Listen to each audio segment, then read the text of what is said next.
Hi tigers, எல்லாருக்குமே வணக்கம். எல்லாரும் எப்படி இருக்கீங்க? இன்னைக்கு நம்ம என்ன வீடியோ பார்க்க போறோம்னா, விளக்கு மூவியோட லாஸ்ட் பார்ட் தான் பார்க்க போறோம். ஆக்சுவலி இது நான் ஒரே ஒரு வீடியோ தான் போடலான்னு இருந்தேன். ஃபர்ஸ்ட் டைம் ஆரம்பிச்சிருக்கேன்ல, அதனாலே நான் விட்டா போட்டேன். ஆனா அடுத்தடுத்து வர மூவி எக்ஸ்பிளேஷன் இப்படி இருக்காது. ஒரே வீடியோல என்னால் எவ்வளோ ஷார்ட் அண்ட் ஸ்வீட்டா சொல்ல முடியுமோ அவ்வளோக்கு நான் சொல்லி முடிச்சேன். ஒருவேளை யாருன்னா இதை பார்த்து என்னடா 3 பாட்டுலாம் போட்டிருக்கான்னு யோசிக்காதீங்க. கண்டிப்பா அடுத்த வீடியோல இருந்து ஒரு பாட்டு தான் வரும். ஓகே, இப்போ நம்ம வீடியோக்குள்ள போலாம். நான் உங்க டைகர் மேன், நீங்க பார்த்துக்கிட்டு இருக்கிறது டைகர் மேன் யூடியூப் சேனல்.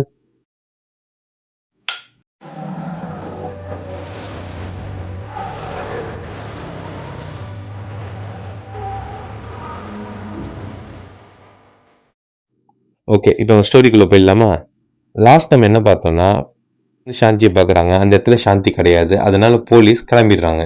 மாஸ்டருக்கு முத்து வீட்டில் ஒரு பொண்ணு இருக்குன்னு தெரிய வருது. ஸோ மாஸ்டர் என்ன பண்றாருன்னா, முத்துவை கூட்டு அனுப்புறாரு. விட்டு கூப்பிட சொல்றாரு. அவன் அடியாலும் போய் வந்து மாஸ்டர் முத்துவை கூட்டு வர போறாங்க. முத்துவ மாஸ்டர் வீட்டுக்கு வராரு. உடனே மாஸ்டரு அப்படின்னு சொன்ன உடனே முத்து வேற வழி இல்லாம ஒத்துக்கிறாரு. அது மட்டும் இல்ல, முத்து கிட்ட சுத்தமா காசே இல்லை. ஸோ இது தனியா வந்து ஓகே. இப்போ வந்து நம்ம சாந்தியா இருக்காங்க, அதனாலே முத்து வேற வழி இல்லாம ஒத்துக்கிட்டாரு. அண்ட் மாஸ்டர் கிட்ட சொல்ற, இதான் என்னோட லாஸ்ட் திருட்டா இருக்கும், இது மாதிரி நான் திருட்டே பண்ண நான் உழைச்சி சம்பாதிக்க போறேன் அப்படின்னு சொல்லிடுவாரு. மாஸ்டரும் சரி ஓகேன்னு சொல்லிடுவாரு. அடியால் கேட்கிறாரு, முத்து இவ்வளவு வீரனா இருக்கா, ஆனா ஏதோ ஒரு விஷயத்த சொல்லி அடைக்கிறீங்களா, அது என்ன விஷயம் அப்படின்னு சொல்லி கேட்கிறாரு. மாஸ்டர் அந்த சீக்ரெட்டை சொல்றாரு. நம்ம ஃபர்ஸ்ட் இந்த பாட்டுல எல்லாம் பார்த்துருப்போம், அதோட சீக்ரெட்டை சொல்றாரு. அது என்ன அப்படின்னா, மாஸ்டரும் மாஸ்டரோட கூட்டாளியும் பேங்க் கொள்ளடிக்க போயிருக்காங்க. அங்க முத்து படுத்து இருந்திருக்காரு. இதை பார்த்த முத்து அவங்க 2 பேரையும் அடிச்சு போட்டிருக்காங்க. அடிச்சு போட்டு அப்போ கரெக்டா நம்ம கீதா வந்து மாஸ்டர் கொள்ளடிச்சுட்டு வருவாங்க. அப்ப கீதா கார்ல இருந்து கூட்டு வருவாங்க. முத்து கரெக்டா வந்து கீதாவை பிடிச்சிருவாரு. பிடிச்சிட்டு முகத்தை பார்க்க மாட்டாரு. இதுல ஒரு சின்ன டேட்டோ இருக்கும், ஒரு ஹார்ட் மாதிரி. அந்த டேட்டோவை அவர் பார்த்துருவாரு. மாஸ்டர், கீதா, அவங்க கூட்டாளி 3 பேர் தப்பிச்சு போயிருவாங்க. இந்த பழியை வந்து முத்து ஏத்துப்பாரு.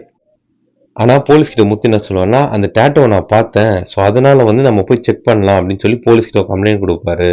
கார்ல பெரிய பார்ட்டி நடக்கும். அங்க மாஸ்டர், கீதா, போலீஸ், முத்து எல்லாரும் இருப்பாங்க. முத்து கீதாவோட டேட்டோவை பார்த்த உடனே போலீஸை கூப்பிட்டு சொல்லுவார். அப்ப மாஸ்டர் வந்து, என்னோட பார்ல இருக்க எல்லா பொண்ணுங்களுக்கும் இந்த டேட்டோ இருக்கும், அப்ப எல்லாரும் திருடனா கேட்ட உடனே போலீஸ் அந்த மாஸ்டர் கிட்ட சாரி கேட்டு கிளம்பிடுவாங்க. அப்போ முத்து என்ன பண்றாருன்னா, நைட்டு மாஸ்டர் வீட்டுக்கு வராரு. இது எப்படின்னா கண்டுபிடிச்சு ஆகணும்னு. அப்போ மாஸ்டர் கூட்டாளி இருக்காருல்ல, அவரும் அங்க வராரு. மாஸ்டர் வந்து பிளான் பண்றாரு, முத்து எப்படின்னா தன் கைக்குள்ள போட்டு வைக்கணும்னு. தன் கூட்டாளி கிட்ட என்ன சொல்றாருன்னா, நீ போ, முத்து இருப்பான், கீதா கிட்ட ஒரு கன்னு கொடுக்குறேன், அந்த கன்னு ஒன்னு சுடுற மாதிரி அவர் சுடுவா, ஆனா நீ சாக மாட்ட, நீ சாவற மாதிரி நடி அப்படின்னு சொல்லிடுவாரு. அதே மாதிரி மாஸ்டரும் கீதா கிட்ட ஒரு கன்னை கொடுத்து வச்சிருப்பாரு. கொல்ல வர மாதிரி வந்தனே கீதா சுட்டுருவாங்க. ஸோ அவன் சாவற மாதிரி நடிப்பான். அவன் சாவல மாட்டான், சாவற மாதிரி தான் நடிப்பான். இப்ப பழி வந்து முத்து மேலே கீதா மேலே மாஸ்டர் போட்டுறாரு. இதனாலதான் 2 பேருமே வந்து இந்த பழியை ஏத்துக்கிட்டு ஒரு மாஸ்டர் சொல்றதெல்லாம் கேட்டு இருக்காங்க. இப்போ முத்து வழக்கம் போல நைட் திருட்டு கிளம்புறாரு. அப்ப சாந்தி கரெக்டா பிடிச்சிடுறாங்க. நீங்க போவே கூடாது, திருட்டு தொழில் பண்ணவே கூடாது அப்படின்னு சொல்றாங்க. முத்து எவ்வளவு தடுக்கிறாங்க. ஆனா முத்து வந்து போய் வேற வழியே இல்ல, போய் தான் அவனுக்கு காசு வேணும்னு சொல்லிட்டு போயிடுறாங்க. ஏரியால ஒரு தீ விபத்து நடத்து, அதை அங்க ஒரு குழந்தை மாத்திக்கிச்சு. ஸோ முத்து போய் காப்பாத்துறாரு. நிறைய தீ காயம் அடைஞ்சுது. அதனால உடம்பு சரியில்லாம வீட்லயே படுத்துறாரு. ரொம்ப காயமா இருக்கு. ஸோ இப்ப ஏரியா மக்கள் எல்லாமே முத்துக்கு ஹெல்ப் பண்றாங்க. எல்லாரும் சாமி கிட்ட வேண்டுறாங்க. எப்படியோ முத்துக்கு சரியாயிருச்சு. அந்த கூட்டாளி ஒருத்தன் சொன்னல, செத்து போனவன் நடிச்சானே, அவன் வரான். அவங்க கிட்ட காசு இல்லை, அதனால வந்து மாஸ்டர் கிட்ட காசு கேட்கறான். இதை வந்து கீதா பாத்துடுறாங்க. பார்த்துட்டு அவனை வந்து புத்திசாலித்தனமா பேசி, அந்த கூட்டாளி பேசி முத்துவோட வீட்டுக்கு கூட்டு போயிடுறாங்க. உடனே கீதா முத்திட்ட சொல்றான், இது யாருன்னு தெரியுதா, நம்ம கொன்னுன்னு சொன்னான்ல அவன் தான் அப்படின்னு சொன்ன உடனே முத்துக்கு சமக்கம் வருது. போட்டு அடி அடிச்சு மாஸ்டர் வீட்டுக்கு கூட்டு போயிட்டு, எங்களையா கொலகாரன்னு சொல்லி மாஸ்டர் போட்டு அடிச்சிடறாரு. இப்ப மாஸ்டர் என்ன பண்றாருன்னா, நீ தப்பு பண்ணல அப்படின்னு சொல்லி ஒத்துக்கிறாரு. இப்போ மாஸ்டர் என்ன பண்ணுவாரோ, ஒரு பேப்பர்ல சைன் வாங்கி வச்சிருப்பாரு முத்துக்கிட்டையும் கீதா கிட்டையும். ஸோ அந்த பேப்பரை வந்து முத்து கேட்டு கிழிச்சு போட்டு போயிடுவாரு. மாஸ்டருக்கு சமாடி பட்டுறோம். மாஸ்டர் கோவத்தில் என்ன பண்ணுவாருன்னா, ஃபர்ஸ்ட் மாறின்னு ஒருத்தனை பார்த்தா அவங்கிட்ட காசு கொடுத்து எப்படின்னா சாந்தியை கடத்திட்டு வந்து இந்த இடத்துக்கு அப்படின்னு சொல்லி கடத்திட்டு வந்துருவாங்க. ஸோ முத்துக்கும் இது தெரிஞ்சிடும். அதனால என்ன பண்ண, இந்த இடத்துக்கு வந்துருவாரு. இடத்துல முத்து, கீதா, சாந்தி அப்புறம் மாஸ்டர் இருப்பாங்க. மாஸ்டர் கத்தி அறிவாரு. கரெக்டா சாந்தி வந்து கத்தி அவங்க மேல பட்டு சாந்தி வந்து உயிருக்கு போராடிக்கிட்டு இருப்பாங்க. ஹாஸ்பிட்டல் கூட்டு போனா முத்து சொல்லுவாரு, இல்ல என்ன வீட்டுக்கு கூட்டு போங்கன்னு வீட்டுக்கு கூட்டு போவாங்க. இப்போ இதுலதான் வந்து அந்த டைரக்டர் என்ன பண்ணிருப்பாருன்னா, இப்போ ஃபர்ஸ்ட் நம்ம சாந்தி எப்படி பார்த்தோம், ஒரு படுக்கையா இருப்பாங்க, நோயாளியா இருப்பாங்க, குடிக்க தண்ணி இருக்காது, பூ பொட்டி எதுவுமே இருக்காது. கரெக்டா அப்பயும் அவங்க சாக வேண்டியது. ஆனா லாஸ்ட் சீன்ல எப்படி வச்சிருப்பாங்கன்னா, சாந்தி வந்து இறந்துருவாங்க.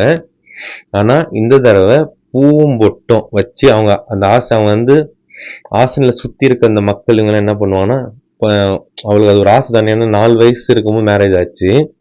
அவங்க என்ன ஆச்சு கூட தெரியாது இல்லையா. ஸோ அதனால அவங்களுக்கு மாலை பொட்டு வச்சு அவங்க இறந்துருவாங்க. இதுலேருந்து நான் என்ன யோசிச்சேன்னா, அந்த டைரக்டர் வந்து நான் அப்படி பார்க்குறேன்னு நினைக்கிறேன். டைரக்டர் வந்து ஃபர்ஸ்ட் சாந்தியை காட்டும்போது படுக்கையில் காமிச்சிருப்பாங்க.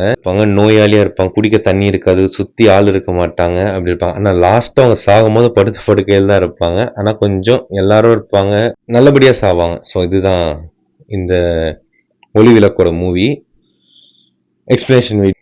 உங்களுக்கு எதனா ஷேர் பண்ணணும் இல்லை எதனா இருந்தால் கமெண்ட் செக்ஷனில் கமெண்ட் போடுங்க. ஸோ அடுத்தடுத்த வீடியோ நிறைய வந்துக்கிட்டே இருக்கும். நிறைய மூவி நான் எக்ஸ்ப்ளோர் பண்ணுவேன், மிஸ்ட்ரி வீடியோஸ் ஆர்டர் நிறையா பண்ணுவேன். ஸோ ஓகே டைகர்ஸ், அவ்வளோதான் இன்னைக்கான வீடியோ. ஸோ வாட்ச் பண்ண எல்லாருக்குமே தேங்க்ஸ் சொல்லிக்கிறேன். நம்ம சேனல் வந்து லைக் பண்ணுங்கள், ஷேர் பண்ணுங்கள், சப்ஸ்கிரைப் பண்ணுங்கள், உங்கள் ஃப்ரெண்ட்ஸ் அண்ட் ஃபேமிலிக்கெலாம் ஷேர் பண்ணுங்கள். உங்களுக்கு என்ன சஜஷன் சொல்லணும்னா கமெண்ட் செக்ஷனில் உங்கள் சஜஷன் சொல்லுங்கள். Okay, thank you. நாளைக்கு வேற ஒரு மூவியோட வரேன். ஒரே பாட்டு தான். ஓகே, நாளைக்கு வேற ஒரு வீடியோட வரேன். ஓகே, தேங்க்யூ, பாய்.